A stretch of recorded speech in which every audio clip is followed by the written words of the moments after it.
Inspirasi Inforia Islami tentunya hanya di Radio Institut Kefahaman Islam Malaysia. Alhamdulillah, terima kasih pada sahabat pendengar kerana bersama kami menerusi perkongsian di rancangan Syariah dan Perundangan untuk pertemuan kita, program pertama di Aspirasi 10.1. Baiklah, untuk sahabat pendengar yang mana ikuti secara langsung di FB IKIM FM, saat ini kita bersama menerusi perkongsian Syariah dan Perundangan. Kita ada tajuk bakal kita kongsikan, bolehkah wasiat kepada waris? Dah lah, wasiat waris pula tu kan. Kita akan bersama dengan dua orang tetamu. Pertama kita ada Puan Siti Samsiah Muhammad Supi, merupakan pegawai pendidik kanan di Pusat Kajian Syariah Undang-Undang dan Politik Institut Kefahaman Islam Malaysia.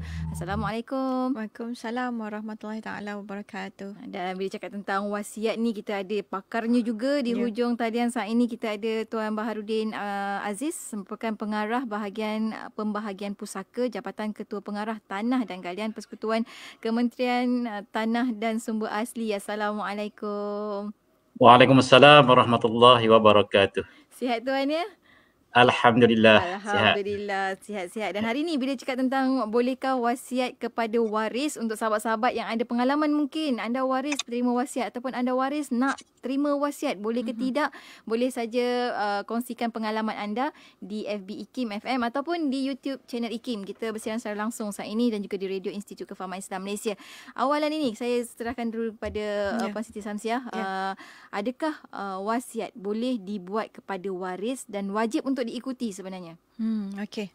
Bismillahirrahmanirrahim. Alhamdulillahirrabbilalamin. Wassalatu wassalamu ala ashrafil anbiya'i wal mursalin wa ala alihi wa sahbihi ajma'in. Assalamualaikum warahmatullahi taala wabarakatuh. Terima kasih banyak Tuan Baharudin, sahabat saya ya. Tahun lepas kita ada jemput dan tahun ni kita alhamdulillah jemput lagi. InsyaAllah Tuan, nanti kita jemput lagi Tuan ya, untuk bersama-sama Radio IKIM. Baik. InsyaAllah. Dan kita memang, pendengar memang sangat memerlukan kepakaran daripada seperti Tuan. Tapi tak apalah, saya menyambut soalan daripada Yati ni tadi kan. Soalannya, bolehkah wasiat dibuat kepada waris dan adakah wajib untuk diikuti? Maknanya kalau seseorang itu dia buat wasiat, maka wajib untuk diikuti oleh waris-waris yang lain selain daripada penerima wasiat itu sendiri. Itu dia punya soalan dia. Okey, tetapi sekarang ini kita dah pernah membincangkan tentang wasiat. Kita dah pernah membincangkan tentang perbezaan antara wasiat dengan hibah kan. Saya harap saudara pendengar yang pernah mengikuti perbincangan-perbincangan ini masih ada lagi lah ya pengetahuan. Baik, Yati, bila kita ditanyakan, maknanya adakah boleh dibuat kepada waris ni dan wajib untuk diikuti ni, saya fikir kita kena balik semula kepada rukun dan juga dan juga syarat-syarat dia. Baik, dalam syarat rukun dan syarat wasiat ini ada lima perkara. Antaranya ialah milikan sempurna, ya, maknanya pemilik harta itu harta itu dimiliki secara sempurna, tidak ada hutang, tidak ada, orang kata tidak ada perkongsian dengan pihak yang lain, itu contohnya, ya. Kemudian dia baligh, kemudian dia berakal, dia waras, yang dia tu dia tahu apa yang dia nak buat dan dia itu adalah pilihan sendiri dan juga dia cerdik. Baik. Kemudian dalam rukun dan juga syarat ini juga dinyatakan bahawa dalam menerima wasiat ini, penerima wasiat ini merupakan pihak tertentu dan tidak bertujuan dengan tujuan yang maksiat. Penerima itu wujud. Kemudian dia tak boleh menerima harta dan dia boleh menerima harta dan boleh memberi milik harta, ya. Maknanya bagi kanak-kanak memayis itu penerimaan boleh oleh wali malnya, dan juga bukan pembunuh, tetapi dalam mazhab Syafi'i mengharuskan pembunuh, bukan kafir harbi. Kita dah pernah bincangkan kalau nak apply kafir harbi di Malaysia tu bagaimana. Dan yang seterusnya Yati, ya, bukan kalangan waris. Nampak tu? Maknanya dalam penerimaan wasiat ini tadi bukan kalangan waris, tetapi di situ ada pengecualian. Pengecualiannya boleh kalau mendapat persetujuan waris-waris yang lain. Jadi di sini maknanya boleh buat satu-satu wasiat itu kepada waris, tetapi dia ada syaratnya lagi. Mestilah waris-waris yang dalam senarai faraid, kalau dia meninggal itu tadi semuanya bersetuju. Jadinya bila ada pilihan kepada list waris ini tadi, secara tidak langsung terjawablah soalan itu, wajib untuk diikuti ataupun tidak. Sebab waris-waris ini dia mempunyai pilihan untuk tidak bersetuju. Dan kalau dia tidak bersetuju, maka pemilik harta ini tadi dia tak boleh nak paksakan kepada waris untuk menerima ataupun waris untuk menerima keputusan pemilik harta itu tadi. Saya fikir ini adalah jawapan bagi soalan yang pertama, Yati. Wallahu a'lam. Baik, alhamdulillah. Harapnya jelas untuk sahabat pendengar kita untuk lebih faham lagi tentang perkara ini, dan mungkin juga pada Tuan Baharudin sendiri, adakah kedudukan waris yang kedudukan waris yang melantik wasi boleh diselesaikan di pejabat pusaka kecil? Sebab kadang-kadang kita perlukan wasi jugalah, sebab kadang-kadang ni akan melibatkan wasi. Boleh kita selesaikan kat pejabat pusaka kecil sebenarnya, Tuan? Okey, terima kasih DJ Yati dan juga Puan Samsiah, sahabat saya. Okey, ini kali yang kedua saya di Radio Hakim, kali pertama lah pada tahun ini. Terima kasih kepada Hakim FM kerana memberi ruang kepada saya, kepada jabatan saya, Jabatan Ketua Pengarah Tanah dan Galian bahagian-bahagian pusaka, untuk kita sembang-sembang, kita bercerita tentang berkaitan dengan wasiat. Okey. Berdasarkan kepada wasiat di Malaysia ni, ya, kita tengok pada apa yang di Malaysia ni, maknanya kita boleh bagikan wasiat ni kepada 3 lah, ya. Ada yang lebih lagi pada tu. Jadi yang pertamanya adalah wasiat pentadbiran, ya. Wasiat pentadbiran, dan yang keduanya adalah wasiat ni lah, pesan-pesan ni kepada waris ni sebelum mati, harta ni nak bagi ke siapa-siapa. Tu yang ni lah yang banyak, ya. Dan yang ketiganya adalah wasiat kepada bukan waris, ya. Yang seperti mana yang Puan Samsiah sebut tadi tu, wasiat kepada yang bukan waris. Jadi berbalik kepada persoalan yang diajukan tadi ni, adakah kedudukan wasiat, ya, melantik wasi, boleh diselesaikan di pejabat pembahagian pusaka kecil, ya.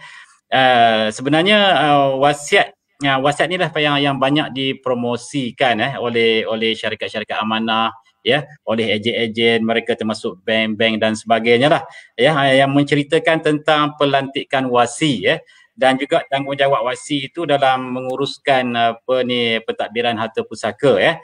Jadi wasi tadi ni boleh dilantik, ya, dia di kalangan individu ataupun di kalangan syarikat amanah, seperti mana yang telah diperuntukkan di dalam Akta Syarikat Amanah 1949 Akta 100, Namun kebanyakan orang Islam di Malaysia ni dia tidak tahu kedudukan, maknanya bukan tidak memahami dengan secara mendalam lah, ya, berkaitan dengan kedudukan wasiat melantik wasi yang mereka buat tu dalam konteks pusaka kecil, ya, dalam konteks pusaka kecil. Jadi mungkinlah, ya, mungkin masyarakat kita ni terkeliru, mungkin terpengaruh dengan filem Tiga Abdul mungkin kot, ya. Ya. Dalam keadaan sekarang ni, ada kalanya wasiat melantik wasi itu tidak berkuat kuasa, ya. Tidak berkuat kuasa dalam konteks harta pusaka kecil, ya. harta pusaka kecil ni maknanya kita kena faham lah, maknanya seperti mana yang siaran terdahulu, yang mana harta pusaka kecil ni adalah harta peninggalan si mati, yang mana si mati tu mesti ada tanah ataupun rumah. Ataupun si mati tu ada tanah dan juga rumah, termasuklah juga harta-harta ahli yang lain di mana nilai keseluruhan harta tersebut adalah 2 juta ke bawah. Okey, jadi kalau yang nilai 2 juta ke bawah tu ditakrifkan sebagai harta pusaka kecil dalam atau pembagian pusaka atas 98 tu lah. Jadi ada di kalangan kita sekarang ni waris-waris yang melantik wasi, wasi untuk menyelesaikan harta pusaka, Okey, jadi kita kena ingat bahawa dalam satu perancangan harta pusaka, maknanya wasiat ini adalah salah satu instrumen untuk kita membuat perancangan, tetapi hanya kita kena tengok itu adalah baru 30% sahaja, baru 30% sahaja untuk kita uruskan harta itu. Tetapi bila yang bakinya 70% itu adalah bagaimana kita nak execute, kita nak melaksanakan apa wasiat yang kita rancangkan itu. Jadi dalam hal yang berkaitan dengan harta pusaka kecil ni, maknanya sekiranya waris itu melantik wasi untuk kita kata wasiat dalam pentadbiran ni, dia contohnya dia melantik syarikat amanah, ataupun dia melantik individu untuk nak menguruskan harta pusakanya itu apabila berlaku kematian. Maknanya dalam perbicaraan harta pusaka ni, pegawai pusaka itu akan bertanya, adakah si mati itu membuat wasiat? Tentulah waris akan bercakap bahawa dia akan tunjuklah dokumen wasiat yang telah dibuat itu.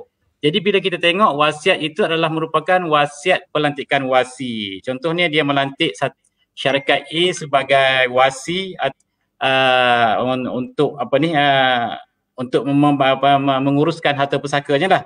Tapi maknanya kita masyarakat harus faham, di pejabat pusaka kecil, selain daripada individu, hanya 2 sahaja, iaitu syarikat yang boleh dilantik sebagai wasi dalam pentadbiran ni, iaitu adalah Amanah Raya Berhad. Maknanya syarikat-syarikat amanah lain tidak dibenarkan dalam konteks harta pusaka kecil ni dilantik menjadi wasi, dalam dilantik jadi wasi. Jadi maknanya apabila dalam perbicaraan itu kita akan mendapat persetujuan daripada waris-waris, sama ada dia waris-waris ini bersetuju untuk menjadi wasi, walaupun si mati tadi itu dia telah melantik amanah raya contohnya sebagai wasi kepada harta tersebut. Jadi semasa perbicaraan pun masih kita akan tanya kepada waris sama ada bersetuju atau tidak, Sekiranya waris itu tidak bersetuju, maknanya dia tak setuju untuk nak melantik seperti mana yang telah dilantik oleh si mati tadi itu, maknanya kita akan melantik di kalangan waris yang bersetuju lah.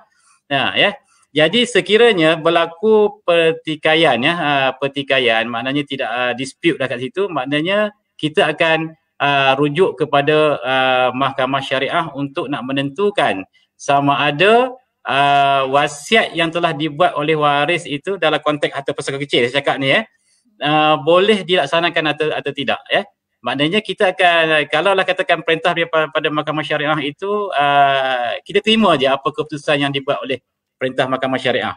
Nah, itu maknanya kedudukan wasiat, pelantikan wasi, pelantikan wasi yang telah kalaulah sekiranya si mati itu membuat pelantikan wasi, dalam konteks harta pusaka kecil.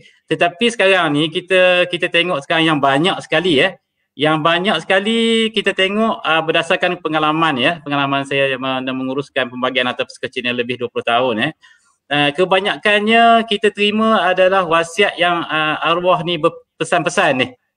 Kalau aku mati, rumah ni pesan mulut, pesan dari mulut, kalau aku mati, rumah ni kena berilah kepada anak sulung ataupun beri kepada bangsu dan sebagainya lah. dalam hal ini maknanya sedangkan seperti mana yang telah dicakap oleh Puan Samsiah tadi, wasiat kepada waris itu tidak sah kecuali dapat persetujuan. Okey, dalam konteks ini maknanya apabila inilah yang kita terima banyak dalam nak membagikan harta pusaka ya. Nak bagikan harta pusaka ni. Ini bergantung kepada persetujuan waris ya. Kalaulah katakan waris tadi itu bersetuju kita teruslah bolehlah kita beri apa yang seperti mana yang diwasiatkan. Tetapi sekiranya waris itu tidak setuju, kadang-kadang kita tengok semasa wasiat itu dibuat ataupun mak dia berpesan gitu, kebanyakannya waris-waris setuju je atas alasan untuk nak menghormati apa yang telah dipesankan oleh mak oleh ayah dan sebagainya. Tetapi bila nak laksana tu, pelaksanaan wasiat ni kita kena harus ingat bahawa dia adalah terlaksana selepas mati. Okey, walau bila selepas mati maknanya dia kena melalui proses pembahagian harta pusaka jugalah untuk nak melaksanakan wasiat. Okey, di situlah kita akan bertanya kepada waris. Tiba-tiba semasa nak bicara pusaka, tak setuju pula. Dulu awak cakap di hadapan mak setuju kata rumah ni nak beri kepada saya. Bila tidak berlaku persetujuan macam tu, maknanya wasiat kepada waris ini terpaksalah kita merujuk kepada hukum faraid. Bila hukum faraid ni maknanya wasiat tadi itu tidak boleh nak dilaksanakan. Itu maknanya tu waris kena ingatlah. Jadi banyak benda lah yang mempengaruhi waris kadang-kadang. Macam-macam lah pada peringkat awalnya kadang-kadang di masa sebelum datang bicara pusaka tu kat rumah tu dah bincang dah setuju semua setuju, tetapi bila masuk pada bilik perbicaraannya dah tak setuju pula. Jadi itulah cabaran-cabaran yang terpaksa dihadapi oleh pihak kami juga dan juga pihak waris lah dalam untuk nak melaksanakan wasiat yang telah dibuat oleh arwah tadi tu. Terima kasih. Masya Allah. Ini baru nak cakap tentang wasi. Nak mempersetujui wasi pun ada dah berlaku pertelagahan. Apatah lagi nak membahagikan harta pusaka tersebut kan. Masya Allah. Jadinya itu baru sedikit. Nak tahu juga adakah bila kita dah buat wasiat ni memang waris-waris tu tak akan bertelagah. Tadi Tuan Baharudin dah jawabkan sikit dah tu kan. Tapi kita akan kongsikan lebih lagi lepas kita berhenti rehat seketika. Ramai juga rakan-rakan kita berkongsikan pengalaman mereka juga. Alhamdulillah. Jadi anda boleh terus kongsikan pengalaman anda insya-Allah di FB IKIM FM, di YouTube channel IKIM ataupun di WhatsApp IKIM di 0112900404. Kita akan berhenti rehat seketika. Untuk anda jangan ke mana-mana, teruskan kesetiaan bersama kami. Tentunya hanya di IKIM Inspirasi Inforia Islami.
Inspirasi Inforia Islami tentunya hanya di Radio Institut Kefahaman Islam Malaysia. Alhamdulillah kita kembali bersiaran waktu ini menerusi perkongsian rancangan syariah dan perundangan.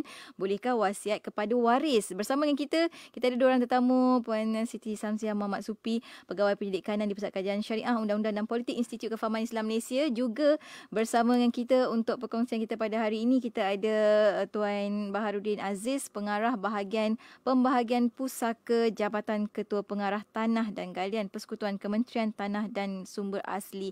Dan Alhamdulillah hari ini pencerahan sangat baik bila sebut tentang wasiat, bersebut wasi dan sebagainya. Wasi itu macam penama lah lebih kurang kan, untuk kita sama-sama faham. Jadi mungkin kita sambung sikit lagi tadi Puan Siti Samsiah.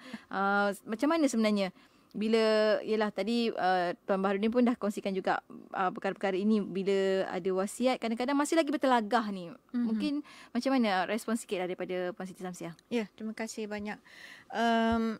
Maksudnya Yati, adakah bila seseorang pemilik harta itu membuat wasiat, maka pertelagahan itu boleh dielakkan, begitu ya? Okey, tadi Tuan Baharudin pun dia ada kongsi pengalaman beliau dalam menguruskan harta pusaka. Saya pun fikir pengalaman-pengalaman ini boleh menjadi pengajaran kepada kita yang masih hidup ini. Kata orang tua-tua kan Yati, sedangkan pasir di pantai pun boleh berubah. Ini kan lagi kan, ini kan pula hati manusia. Jadinya kita pun macam jangan percaya kat dia sendiri ke, macam tu. Tak apa. Saya bergurau sahaja. Jadi begini Yati, saya pernah juga dirujuk oleh kalangan kenalan dan juga orang-orang perseorangan, dan mereka memberikan pengalaman yang saya kira boleh dimanfaatkan kepada kita.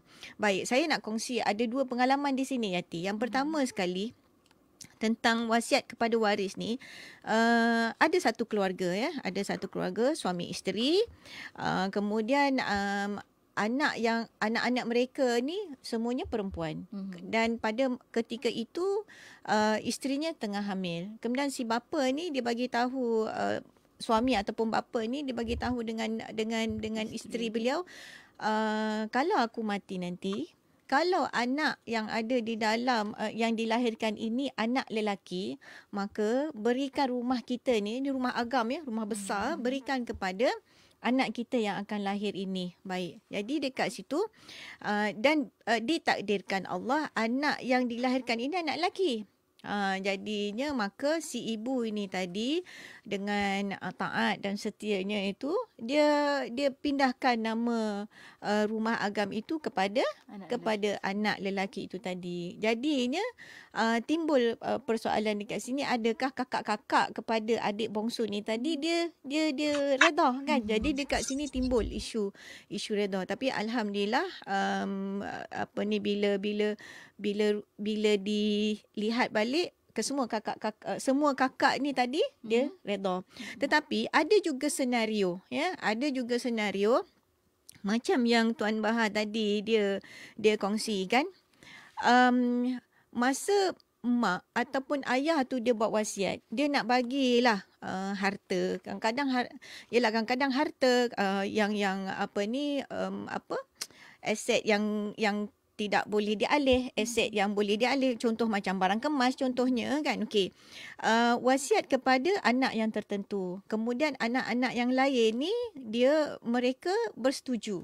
Tetapi bila ibu ataupun bapa ni meninggal dunia, macam yang Tuan Baharudin ni sebutkan, waris-waris ni yang lain ni yang bukan menerima wasiat ni tadi tidak bersetuju. Jadi di sini apa yang saya boleh cadangkanlah untuk supaya waris-waris ini tidak bertelaga adalah dengan mendokumentasikan wasiat itu tadi, sekiranya bila secara lisan itu tadi waris-waris yang lain bersetuju. Jadi didokumentasikan. Tetapi timbul lagi satu persoalan yang saya kira Tuan Bahar boleh jawab dekat sini. Bila dah didokumentasi, dah ada dokumen persetujuan oleh kalangan waris tu, adakah boleh dicabar? Okey, nanti saya pass pada Tuan Bahar. Okey. Dan satu lagi itu adalah maknanya jangan secara mulut sahajalah, jangan secara lisan sahaja. Sebab kadang kala saksi-saksi itu pun dia berubah juga kan, sebab mungkin dia ada kepentingan. Okey. Dan satu lagi alternatif yang boleh diberikan kepada isu nak bagi tapinya yang menerima itu mendapat manfaat setelah kematian pewasiat. Jadi apa alternatif dalam kita punya instrumen pengurusan harta ni? Salah satunya adalah hibah. Adalah hibah, tetapi hibah yang biasa kita faham dia dia ijab kabulnya itu semasa hidup dan diterima semasa hidup. Tetapi ada dalam perbincangan ulama tu ada beberapa kategori hibah, dan antaranya ada hibah biasa, ada hibah bersyarat dan ada hibah amanah. Kalau kita tengok hibah amanah itu adalah hibah yang boleh dimanfaat setelah berlakunya kematian. Contohnya itu. Jadinya kita tengok balik sebenarnya apa hasrat pewasiat ni tadi. Kalau misal kata dia masih lagi nak mendapat manfaat daripada hartanya semasa dia hidup, jadinya mungkin instrumen yang terbaik adalah hibah. Jadi kalau hibah tak adalah diganggu gugat oleh waris-waris yang lain. Kerana kalau wasiat maknanya waris-waris yang lain tu memang dia ada, macam yang saya sebutkan tadi, dia ada ruang, dia ada pilihan untuk tidak bersetuju. Baik. Itu antara perkara yang melibatkan wasiat lah. Cuma tadi macam dia kata reda tak reda dan sebagainya. Dah buat dokumentasi dah Tuan Baharudin kan. Dah buat dokumentasi tapinya tak bersetuju. Adakah boleh sebenarnya dokumen yang telah disediakan dicabar, satu perkara. Kemudiannya nak tahu juga kesan wasiat yang sepatutnya dah selesai kat pejabat pusaka kecil tapi dibawa ke mahkamah tinggi. Sebab tak setuju dan sebagainya kan. Jadi adakah boleh berlaku begitu dan ataupun apa kesannya sebenarnya, Tuan? Okey, terima kasih Cik Yati. Jadi saya nak tambah sikit yang Puan Syamsiah cakap tadi sebelum kita masuk pada soalan kesan itu jadi maknanya dalam nak membahagikan harta pusaka ni maknanya kita waris-waris itu perlu banyak kepada tolak ansur sebenarnya untuk nak menjadikan lebih benda itu jadi lebih harmoni di kalangan waris memang adalah di kalangan waris ni pada mulanya memanglah dia bersetuju, dia ada mungkin disusuli pula dengan perjanjian dan sebagainya tetapi adakah benda itu boleh dilaksanakan sebabnya harta pusaka itu masih lagi atas nama si mati. Bagaimanakah macam mana kita nak melaksanakan apa yang telah dipesankan oleh arwah itu jadi bila melibatkan harta pusaka maknanya proses untuk nak mengeluarkan surat kuasa itu mestilah melalui pusaka dan prosedur pusaka kecil dalam prosedur pusaka kecil ni maknanya kita kena mendapat persetujuan waris walaupun telah ada perjanjian yang dibuat, tetapi disebabkan oleh perjanjian itu sebabnya yang dibuat itu di kalangan waris tapi subjek utamanya adalah harta tu harta pusaka kecuali lah maknanya perjanjian tu memang dibuat oleh si mati sendiri tetapi itu bukan maksud wasiat lah jadi sekiranya ada persetujuan di kalangan waris di peringkat perbicaraan harta pusaka tu kita masih lagi kena bertanya kepada waris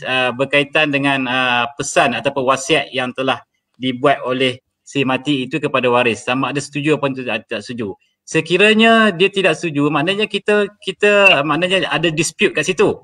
Bila ada dispute di kalangan waris perbalahan dia tak bersetuju lah di kalangan dengan wasiat itu, kita merujuk dulu kepada mahkamah syariah sebabnya subjek utamanya adalah wasiat wasiat si mati. Okey, kalaulah jadi keputusan mahkamah itu akan kita terimalah sama ada dibenarkan ataupun tidak. Selalunya mahkamah pun akan merujuk kepada kepada hukum lah, seperti mana yang kita cakap tadi ni. Maknanya kan sekiranya wasiat di kalangan waris tu mesti ada persetujuan, ya, mesti ada persetujuan. Kalau tak setuju memang tak boleh jugalah. Okey, berbalik pula kepada kesan, ya. Sebenarnya bukan tak boleh buat, ya, ni wasiat segi pentadbiran ni. Maknanya dibolehkan, cumanya kita kena tengoklah, ya, dan waris itu mesti kena faham, ya, apakah wasiat yang dibuat ini dapat dilaksanakan, ya, dapat dilaksanakan. Tapi kalau wasiat pentadbiran ini dibawa ke mahkamah tinggi, itu tak ada masalah, ya. Tak ada masalah. Mana mahkamah akan ikut, ya, apa yang telah diwasiatkan kalau masuk wasiat pentadbiran ni. Cuma di pejabat pesaka kecil ni lah yang kita kita kena tengok kepada undang-undang, ya. Undang-undang yang membenarkan tadi ni hanyalah kepada ahli waris dan juga kepada amanah raya berhad sahaja, ya. Kadang-kadang sekarang ni kita melantik syarikat-syarikat amanah ni, sebagai wasi kita. Okey, jadi kita tengok pada kesan, ya. Contohnya si mati dia melantik satu syarikat amanah, ya. Yang ni syarikat amanah bukan amanah raya, ya. Sebagai wasi, ya, sewasi ke atas harta pusaka dia untuk mentadbir ataupun sebagai pemerah untuk nak membahagi-bahagikan kepada waris. Dalam kes ini di bawah, kalau tengok pada nilai adalah di bawah bidang kuasa pejabat pusaka kecil, tetapi dia nak selesaikan juga di mahkamah tinggi. Okey, dia boleh selesai di mahkamah tinggi, tetapi maknanya waris kena ni lah isu charge, ya, charge pengurusan harta pusaka, ya. Ni maknanya bila bawa ke mahkamah tinggi, waris terpaksa melantik peguam, ya, melantik peguam untuk bawa ke mahkamah tinggi. Di samping itu juga waris terdedah kepada cas pengurusan pusaka yang lebih mahal lah, ya, yang lebih mahal. Ialah sebab kita terpaksa melantik peguam. Bila lantik peguam ni ada kos-kos peguaman dia, ada kos-kos lain yang perlu dibayar oleh waris, ya. Jadi wasi yang dilantik itu akan berkuat kuasa, ya, walaupun tidak dipersetujui oleh waris-waris. Ini kalau sekiranya selesai di mahkamah tinggi, ya. Kecuali jika dapat terdapat bukti di sebaliknya lah dan mahkamah berpuas hati. Maknanya mahkamah akan keluarkan grant of probate lah kepada wasi tadi itu. Jadi wasi akan berkuasa lah, akan menguruskan ke semua harta pusaka si mati itu. Tetapi masyarakat Malaysia harus faham, ya. Harus faham, maknanya dalam Seksyen 43 Akta Probate, pentadbiran wasi boleh mengenakan komisen ataupun fee pengurusan harta pusaka tidak melebihi 5%, ya. Contoh, ya, maknanya contoh semasa dia selesaikan harta pusaka itu, dia mohon di pejabat pusaka dan dia bawa ke mahkamah tinggi itu, kos nilai harta keseluruhannya adalah 1 juta. Tetapi sepanjang dia menjadi pentadbir wasi tadi itu, bila dia nak selesaikan ke semua, kos dia meningkat, tanah harta itu meningkat kepada contohnya 10 juta, ya.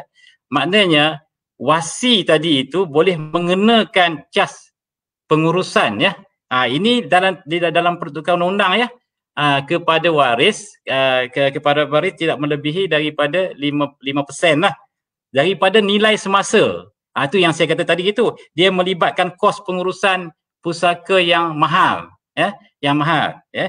Jadi sepatutnya kalau selesai di pejabat pusaka ni taklah sampai macam tu, ya. Mahal tu maknanya dia just mengikut harta nilai semasa. Ini termaktub dalam perundangan. Bukan kita nak menyalahkan sesiapa, ya, sebab benda ni termaktub dalam perundangan, maknanya kita waris kita terpaksa akur, ya. Dan kejadian ini memang ada pengalaman, ya, waris sendiri datang berjumpa di pejabat pusaka, berceritakan tentang kos-kos pengurusan yang terpaksa dia bayar. Bila kita menceritakan kos sebenarnya selesai di pejabat pusaka ni, di mana harta pusaka di bawah 2,000 ni, maknanya kos tu terlalu rendah lah. Kalau lah katakan harta si mati tu ada nilai 2 juta, ya, kos hanya dapat bayar 4,000 sahaja, ya, 4,000 sahaja. Tetapi bila bawa mahkamah tinggi, dia akan meningkat kepada puluhan ribu lah, ya. Itu termasuk kos-kos guaman kita kena bayar dan kos-kos rampayan lain yang kita kena terpaksa bayar lah. Okey, jadi itulah kesannya sebenarnya. Sebenarnya dalam harta apa ni boleh selesai di pejabat pusaka pun, tetapi disebabkan oleh waris nak pergi ke mahkamah tinggi akan terima je ya. Tetapi mengikut undang-undang civil lah, bukan undang-undang apa ni syariah lah. Okey.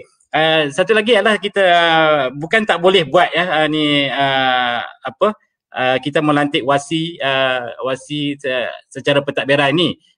Digalakkan juga sebabnya adalah contohnya ya kita melantik wasi secara pentadbiran ni untuk menyelesaikan hutang-hutang kita ya, untuk nak membayar hutang, untuk nak membayar apa-apa yang berkaitan dengan zakat dan sebagainya. Itu penting ya, dan juga kita dalam wasi dalam pentadbiran ini kadang-kadang kita tengok apa yang telah berlaku sekarang ni, waris bila dia nak mohon pusaka dia tak tahu pun harta dia tu, harta peninggalan arwah bapak dia tu ada berapa.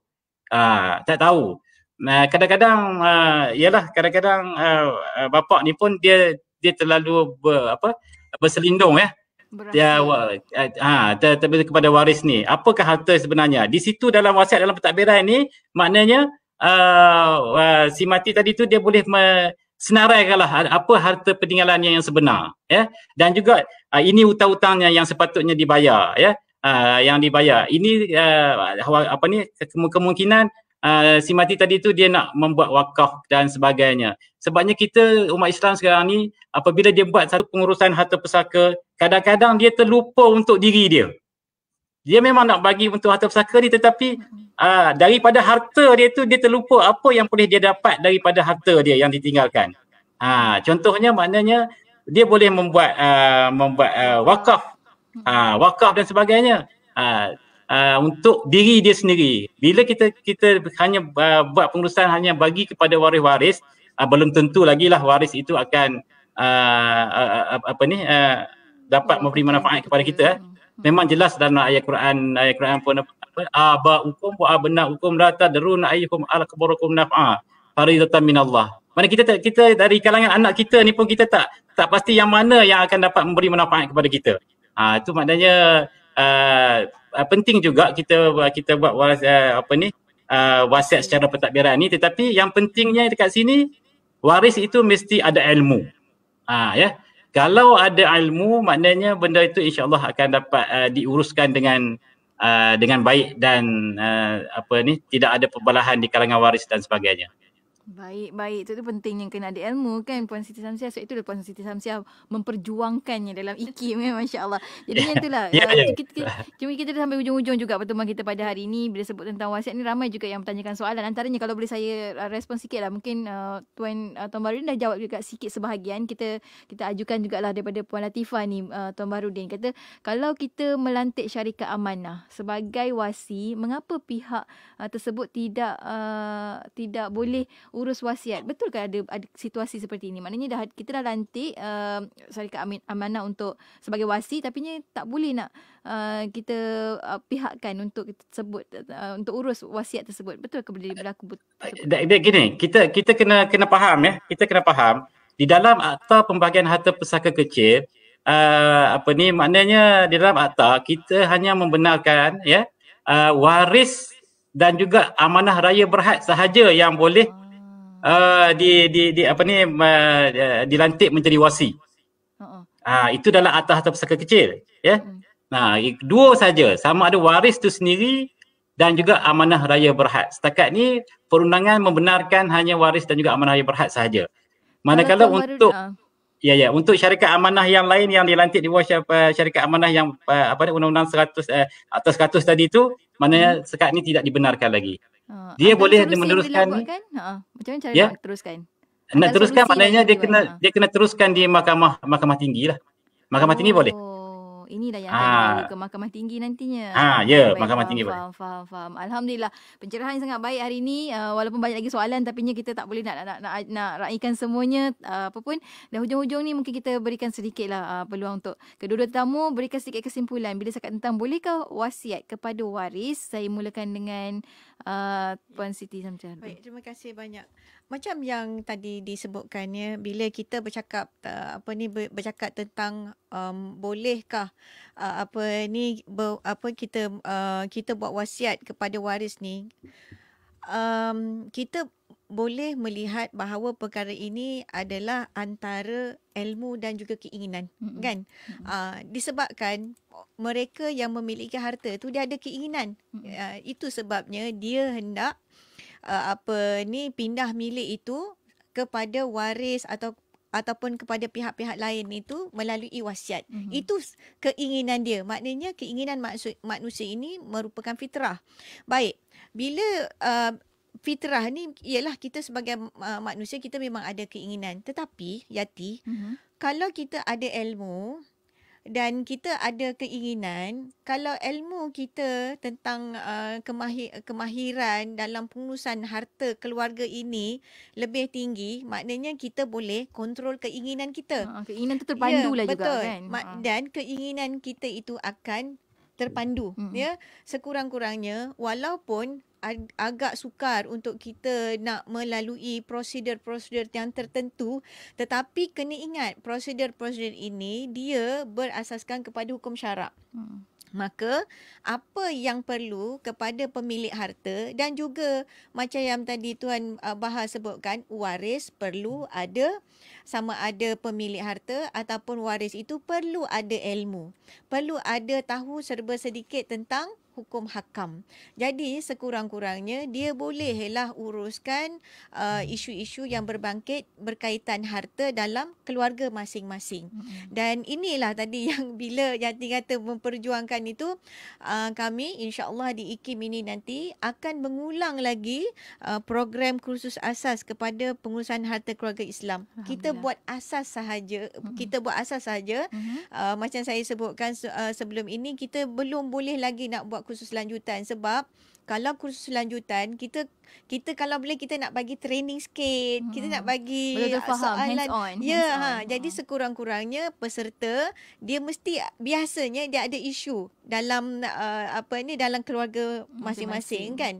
Jadi itu yang kita kalau boleh untuk pendengar radio IKIM dan mereka yang ingin mendalami lagi perkara-perkara ini boleh nanti setelah nanti kita war-warkan untuk March nanti. March insya-Allah. Ada seumpama bengkel jugalah sebenarnya. Setiap orang individu hartanya juga sangat unik. Setiap orang berbeza cara hartanya dan bagaimana nak menguruskannya. Itu ada sebenarnya Islam dan menggariskannya. Dan masya-Allah kita sampai hujung-hujung juga. Sedikitlah kata-kata akhir daripada Tuan Baharudin sendiri, silakan. Okey, terima kasih DJT. Jadi saya yang pentingnya dalam pengurusan harta pusaka ini kita lebih kepada ilmu dan juga lebih kepada tolak ansur di kalangan waris-waris itu supaya benda itu tidak jadi satu pertelagahan di kalangan waris. Yang pentingnya ilmu lah. Ya, okey, sekian, terima kasih. Masya Allah, walaupun Tuan Baharudin Aziz ini sangat lembut, nampaknya tenang aja, walaupun anda bertelagah di hadapannya, insya-Allah diselesaikan dengan baik. Tapi kalau boleh jangan ada pertelagahan bila dikaitkan dengan harta, insya-Allah. Apapun dah sampai ke penghujung, saya ucapkan terima kasih banyak-banyak pada kedua-dua tetamu untuk perkongsian pada hari ini. Insya-Allah lain kelapangan kita akan bersama lagi menerusi perkongsian yang lain berkenaan dengan pengurusan harta keluarga. Kita sampai sini saja pertemuan kita. Assalamualaikum. Waalaikumsalam warahmatullahi wabarakatuh. Dan untuk anda sahabat pendengar, teruskan kesetiaan bersama kami tentunya hanya di IKIM Inspirasi Inforia Islami.